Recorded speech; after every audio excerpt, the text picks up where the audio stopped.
Hi, welcome back to the channel. Today we're going to look at Philip K. Dick's The Crack in Space. The book The Crack in Space from 1966 was originally published as a novella under the title Cantata 140 in 1964, in a science fiction magazine actually. This original title refers to Johann Sebastian Bach's Cantata 140, entitled Sleepers Awake. The novel presents a future where Earth is suffering from extreme overpopulation. It explores the societal, economic, and political ramifications of this crisis, as well as the various countermeasures that humanity considers or implements to address it. As is characteristic of Dick's work, the solutions are often fraught with ethical dilemmas and unintended consequences, highlighting the complex interplay between technological advancement and human nature. There are a bunch of subplots that address topics like economic inequality, politics and race, celebrity and scandal, transhumanism, sexuality and reproduction. We are going to look into the more sinister topics of organ harvesting and colonization in today's video. As always, there's timestamps so you can skip ahead to the parts that interest you most. Let's dive into it.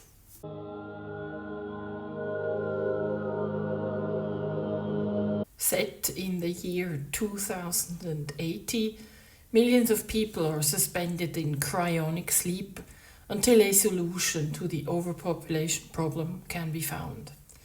The crack in space refers to a defect in a time-traveling device which gives the strained and overpopulated future Earth access to a version of planet Earth, an alter Earth, in a parallel universe.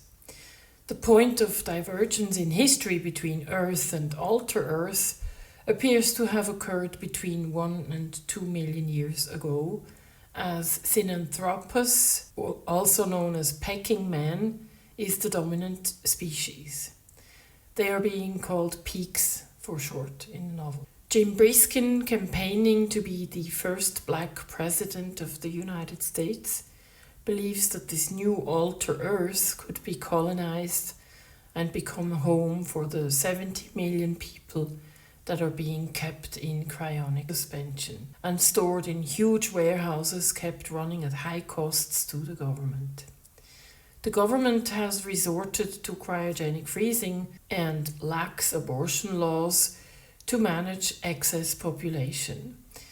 There are two dominant US political parties, the Republican Liberals and the states' rights Conservative Democrats, who run Clean, a racist front group that opposes Briskin's candidacy, although higher income white American voters support him. Amidst all this turmoil, a repairman working on a malfunctioning teleportation device known as a Jiffy Scuttler accidentally uncovers a rift in space. This portal leads to the alternate Earth, seemingly uninhabited.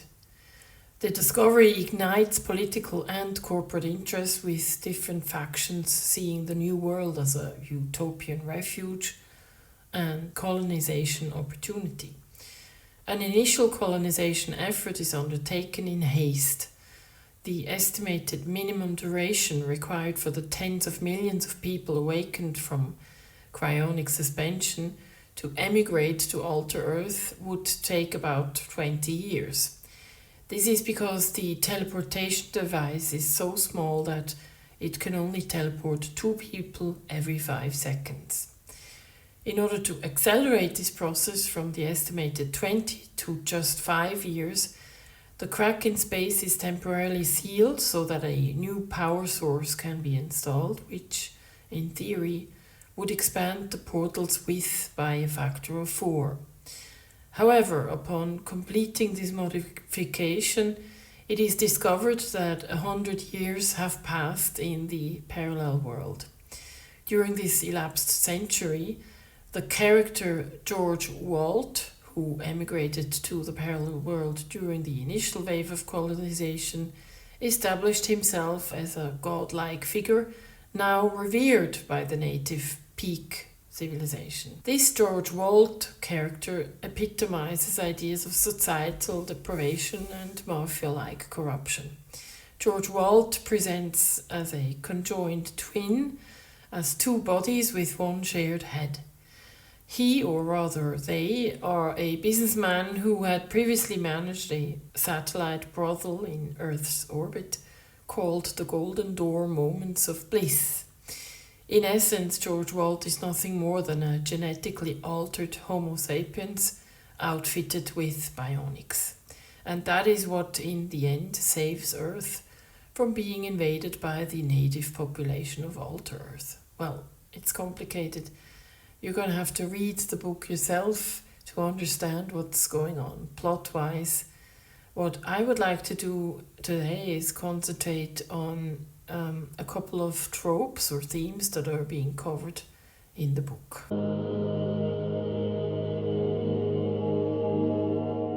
The overpopulation crisis serves Dick as a prism through which he explores themes of governance, technological hubris, and ethical ambiguity. While various countermeasures to overpopulation are attempted, none provide a solution or ample relief of the situation. This emphasizes the complexity of solving large-scale societal issues. The novel ultimately suggests that human ingenuity, when combined with self-interest and political maneuvering, must lead to unforeseen challenges, turning what seems like a solution into yet another even greater problem. As with many of Dick's works, The Crack in Space does not present easy answers. Each countermeasure to overpopulation carries ethical and philosophical concerns.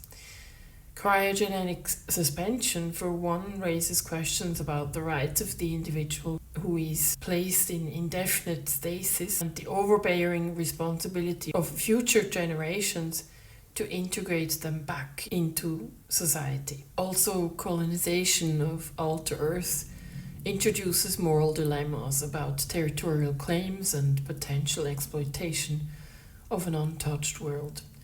These concerns are of course exacerbated when the quote-unquote new world is found to be actually already inhabited.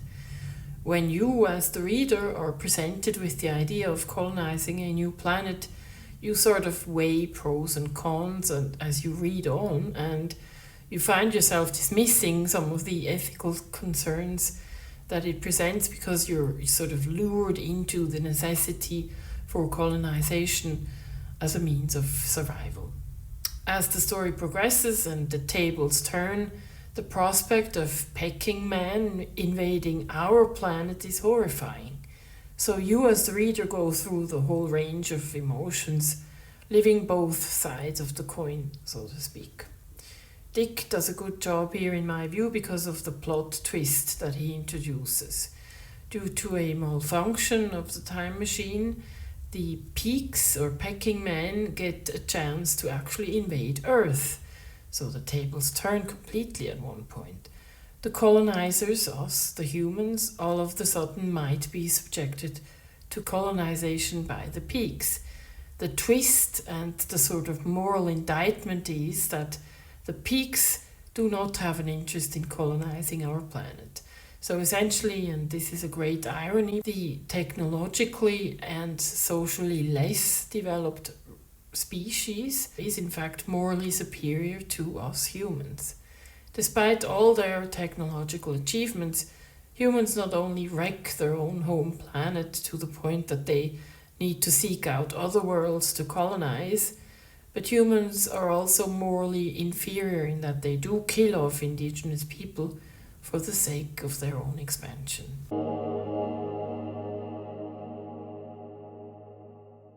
In the novel's envisioned future, Earth's burgeoning population has led to severe resource scarcity and unemployment. The government's response to this crisis is the cryogenetic preservation of the unemployed, colloquially termed BIPs, who are predominantly individuals of color. This policy effectively marginalizes and segregates a significant portion of the populace. The cryogenic warehouses serve as a stark symbol of societal neglect, where those deemed unproductive are stored away, awaiting an uncertain future. In the novel, medical technologies have advanced to the point where organ transplantation is commonplace. The character of Dr. Lurton Sands, a prominent organ transplant surgeon, epitomizes the moral ambiguities associated with this practice. Sands is accused of subjecting 400 of the cryonically preserved humans to illicit organ harvesting, raising pertinent questions about the potential exploitation inherent in such a system. The commodification of human body parts emerges as a critical concern, reflecting anxieties about bodily autonomy and the moral cost of medical progress. The ethical issues surrounding organ transplantation in Dick's narrative resonate with real-world concerns about organ trafficking and forced organ harvesting today. In various parts of the world, vulnerable populations are coerced or deceived into relinquishing their organs. For instance, reports have surfaced about migrants in Egypt being exploited for their organs to finance their journeys, often under duress and without adequate medical care. Similarly, allegations have been made against the Chinese regime engaging in systematic organ harvesting from prisoners and or snatching corpses from funeral homes. I'm going to put some links to respective reports in the description box below. This is truly sickening stuff, so brace yourselves. Crack in Space serves as a prescient exploration of how technological advancements, when intertwined with systemic inequality and corruption, can lead to profound ethical dilemmas and human atrocities.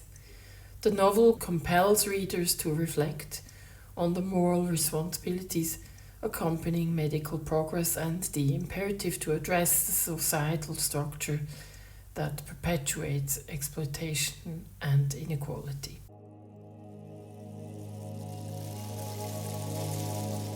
Briskin's candidacy as the first black president adds a political and racial dimension to the novel, reflecting the civil rights struggles of the 1960s. However, Dick does not present an idealistic narrative. Briskin is viewed with skepticism by both the white political establishment and the marginalized groups he presents. This nuance adds realism to the novel's portrayal of race in politics, while some of the racial terminology and assumptions in the book feel dated by modern standards.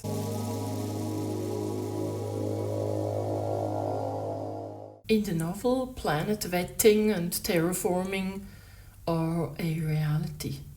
The character of Leon Turpin is the head of Terran Development, a quasi-government agency that, among other things, organizes extraterrestrial settlement. Another character, Frank Woodbine, is an explorer of planets who is commissioned by Terran Development to help with the exploration of Alter Earth. While neither planet vetting nor terraforming is currently within our technological grasp, at full scale anyway, the foundations of an interstellar future are being laid through research, technological breakthroughs, and ambitious space programs alike. Advanced telescopes such as the James Webb Space Telescope are helping researchers analyze atmospheric compositions, searching for biosignatures like oxygen, methane, and water vapor that might indicate life.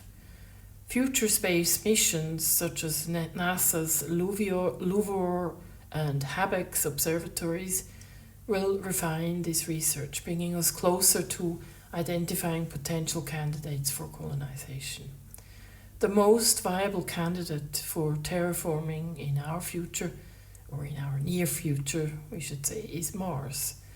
Theoretically, greenhouse gas introduction or magnetic shielding could help transform Mars into a more hospitable world, but current technologies lack the scale and efficiency required for such an undertaking. So while full-scale colonization remains a distant goal, humanity is taking concrete steps towards an interplanetary future.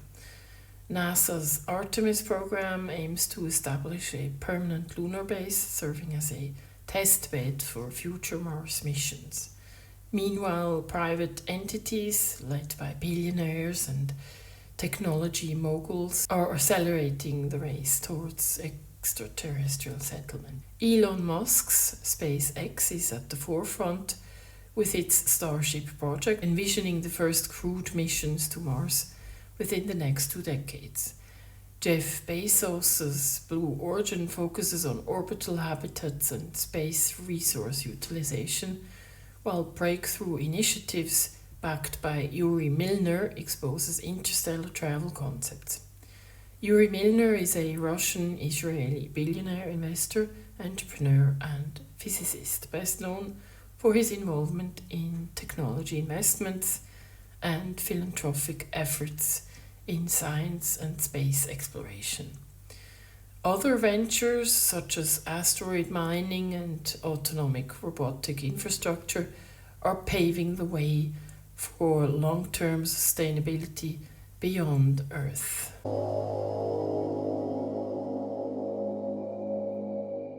At the end of the story, the newly elected black president, Jim Briskin, is left to deal with the consequences of the failed colonization effort.